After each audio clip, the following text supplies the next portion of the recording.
আসসালামু আলাইকুম। আজকে আমি পুঁই শাক দিয়ে ইচা মাছ দা রান্না করবো, তাই খেতে চলে এসেছি। পুঁই শাক নিতে আসেন আমার সাথে। এদের আমার ক্ষেতটা ঘুরে দেখায়।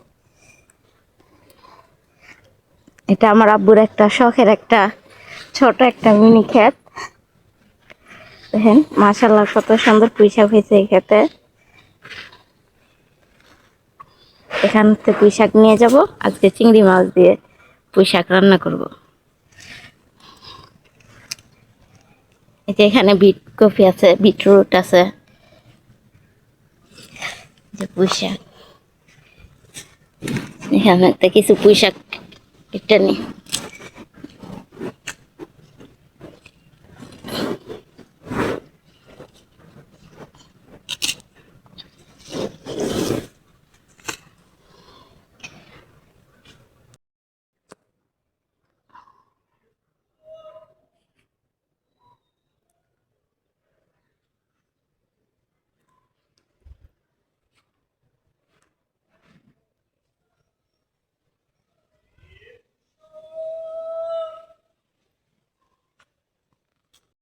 যে পুঁই শাক তোলা হয়ে গেছে, চলুন এখানে এখন বাসায় যেয়ে রান্না বসো।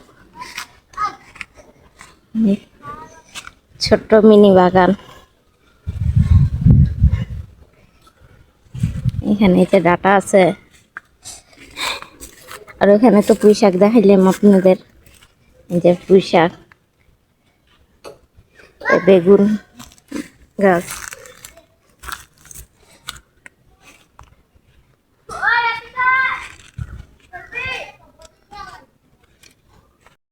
এই যে চুলা ধরাই দিছি, কড়াই বসাই দিছি চুলাতে।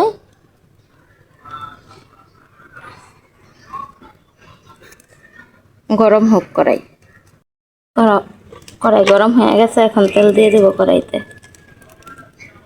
পরিমাণ মতন তেল দিয়ে দেব।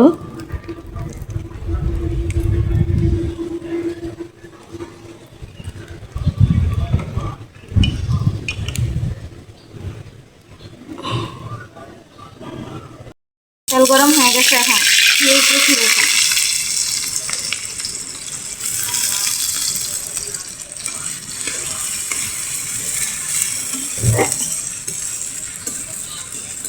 পেঁয়াজটা ভালো করে বাদামি কালার করে ভেজে নিব।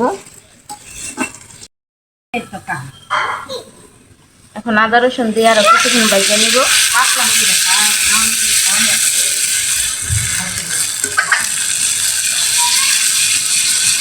আরো কিছুক্ষণ ভেজে নিই আদা রসুন দিয়ে। আদা রসুনও হয়ে গেছে, ভাজা হয়ে গেছে। এখন হলুদ মরিচ দিয়ে দিব, আর সাথে পরিমাণ মতন লবণ দিয়ে। এখানে লবণ দিয়ে দিলাম পরিমাণ মতন।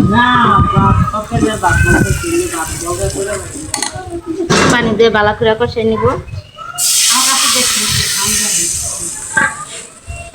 এখন কিছুক্ষণ ভালো করে কষাই নিব। এই যে এখানে ইচা মাছ নিয়ে নিছি, ইচা মাছ দিয়ে দিব এখানে। আর কিছুক্ষণ ভালো করে কষাবো ইচা মাছ দিয়ে।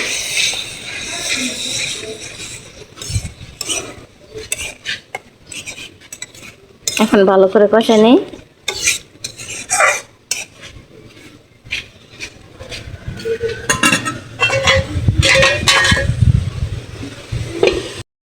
এটা কষানো হয়ে গেছে, এখন সামান্য পরিমাণ একটু জিরা ফাঁকি দিয়ে দেব।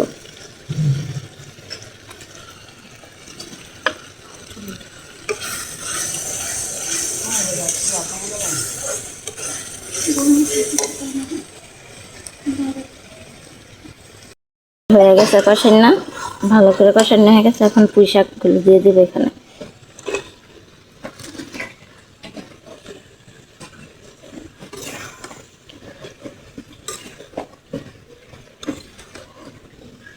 এখন পুঁই শাক দিয়ে ভালো করে কষাই নিব।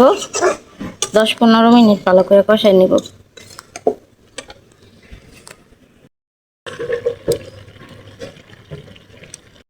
আমার হয়ে গেছে গা, এখন নামিয়ে নিব। তরকারি হয়ে গেছে, এখন নামাই নি।